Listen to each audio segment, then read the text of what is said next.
आता या पानाची किंमत ऐकून आमचं डोकं पडलं हँग. या पानाचं नाव आहे हनीमून धमाका आणि याची किंमत आहे 1001. आता आपल्या वस्तीवर कोणाचाही बड्डे असो आपली टीम ही सज्जच राहते, कारण की बड्डे आला म्हणजे पार्टी आलीच.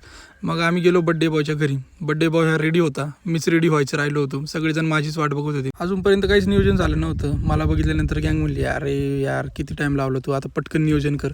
आज होतं सोमवार असल्यामुळे आमचा चिकनचा बेत काही झाला नाही. तर मी डायरेक्ट मामाला फोन लावला. आपल्या मामाचा ढाबा आहे रानवारा, आणि आम्ही डायरेक्ट तिथे जाण्याचं ठरवलं.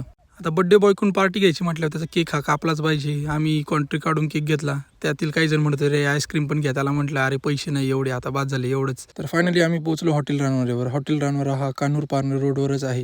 आता पोरांना मी बोललो की हॉटेलमध्ये केकचा राडा करण्यापेक्षा आपण इथे बाईकवरच केक कापू, आणि बाईक पण आम्ही बड्डे बॉयचीच घेतली. आता आमच्या गँगनी थोडं डोकं चालवलं होतं. बड्डे बॉयला भरवण्यासाठी स्पेशल स्प्रे घेतला होता, कारण की केकने जर बड्डे बॉयला भरवलं तर आम्हाला खायला काही राहत नाही.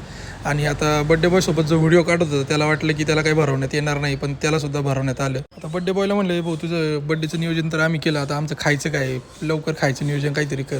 तर खाण्यासाठी आम्ही अनलिमिटेड थाळी मागवली ती. म्हटलं पोरांनी किती पण खाऊ, काय टेन्शन नाही आहे, किती रोट्या खा, किती पण भाजी खा. आमची गँग म्हणली आता ही अनलिमिटेड थाळी काढताना ना मस्त व्हिडिओ तू घे. त्यांचा प्लॅन मला कळाला होता, कारण की मी व्हिडिओ काढेल आणि हे गपचूप थाळी संपून टाकतील. आता अनलिमिटेड थाळीमधली सोयाबीन चिल्ली यांना खूप आवडली होती, पण त्यांना म्हणलं सोयाबीन चिल्ली काय अनलिमिटेड नाही आहे, ती लिमिटेडच आहे, मला पण राहू द्या.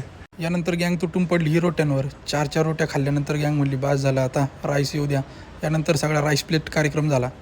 आता ही अनलिमिटेड थाळी खाऊन झाल्यावर सगळ्यांचे पोटे फुल भरले होते, आणि आम्ही थेट आलो नीलरत्नमध्ये पान खाण्यासाठी. येथे वेगवेगळ्या प्रकारची पानं होते, पण आम्ही साधं मसाले पान घेतलं आणि आम्ही ते खातोय. तोपर्यंत आपल्या चॅनलला सबस्क्राईब आणि फॉलो करून ठेवा.